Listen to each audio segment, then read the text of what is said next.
তেল কই বা কই মাছের ঝাল অনেকেই হয়তো খেয়েছো, কিন্তু ফুলকপি দিয়ে কই মাছের ঝোল খেয়েছো হয়তো, তবুও আজকে তোমাদের সঙ্গে ভিডিওটা শেয়ার করছি। এখানে আমি 3টে বড় সাইজের কই মাছ নিয়েছি আর কই মাছগুলোকে মাছ বরাবর চিড়ে নিয়েছি। অনেক সময় দেখবে কই মাছগুলো তেলের মধ্যে দিলে কই মাছগুলো বেঁকে যায়, এইভাবে চিড়ে নিলে কই মাছগুলো আর বাঁকবে না। তো ভালো করে কই মাছগুলো আমি এখানে ভেজে নিচ্ছি। মাছগুলো বেশ লাল লাল করে ভেজে নিতে হবে। আমি এখানে ফুলকপিও নিয়েছি, ফুলকপিগুলো ভাপিয়ে নিইনি, আর আলুগুলো 90% সেদ্ধ করে নিয়েছি। মাছগুলো উল্টে পাল্টে ভালো করে চেপে চেপে ভেজে নিচ্ছি।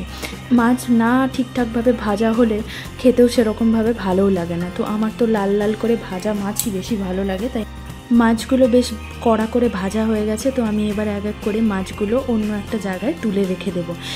এবার ওই তেলের মধ্যে আমি ফুলকপিগুলোকে ভালো করে ভেজে নেব।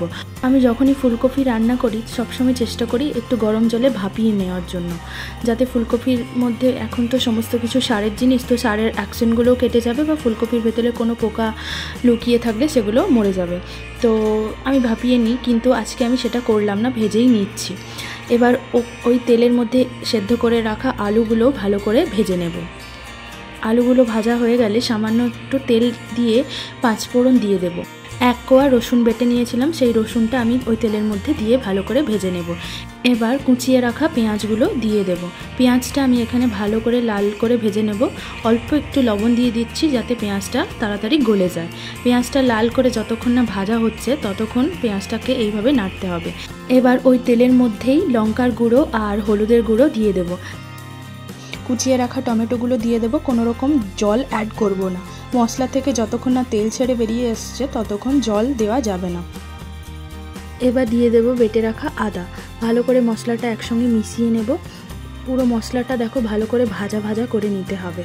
এবার সামান্য পরিমাণ জল দিয়ে মশলাটা একটু ফুটিয়ে নেব।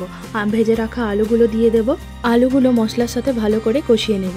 আলুটা যেহেতু 90% সেদ্ধ করা রয়েছে তাই আর বেশি কষাবো না। এবার ফুলকপিগুলো দিয়ে দেব, দিয়ে ভালো করে নাড়াচাড়া করব। আর আলু যেহেতু সেদ্ধ হতে সময় লাগে তাই আলুকে আমি আগে সেদ্ধ করে নিয়েছিলাম, আর ফুলকপিটা যেহেতু সেদ্ধ নয় তাই ফুলকপিটা মশলার সাথে কষিয়ে ভালো করে সেদ্ধ করে নেব।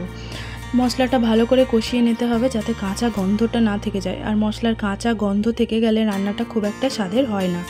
ফুলকপিটা মশলার সাথে ভালো করে কষানো হয়ে গেছে, এবার আমি এখানে পরিমাণ মতো জল দিয়ে দেব। সবসময় চেষ্টা করি তোমাদের সঙ্গে বড় ভিডিও শেয়ার করার জন্য, কিন্তু সেটা আর হয়ে ওঠে না। ভিডিও তো আমি রেকর্ড করে নিই, কিন্তু এডিট করার আর সময় হয় না, তাই বড় ভিডিও আর তোমাদের সঙ্গে শেয়ার করে ওঠাও হয় না। পরিমাণ মতো জল দিয়ে স্বাদ অনুযায়ী লবণ দিয়ে দিয়েছি। এবার ঝোলটা ফুটে উঠলে আমি এখানে 1 চামচ জিরের গুঁড়ো দিয়ে দিলাম। এবার ভেজে রাখা কই মাছগুলো ওই ঝোলের মধ্যে দিয়ে দেব।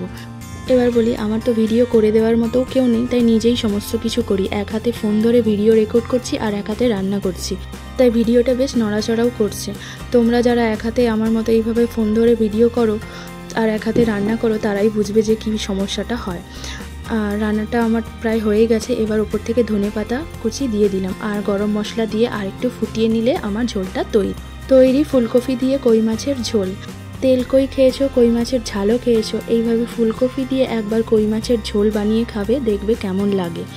ভিডিওটি কেমন লেগেছে অবশ্যই কমেন্ট করে জানিও, আর চেষ্টা করব এবার থেকে তোমাদের সঙ্গে নতুন নতুন বড় ভিডিও শেয়ার করার জন্য। দেখা হচ্ছে অন্য কোনো নতুন ভিডিওতে, ততদিনে সবাই খুব ভালো থেকো। টাটা।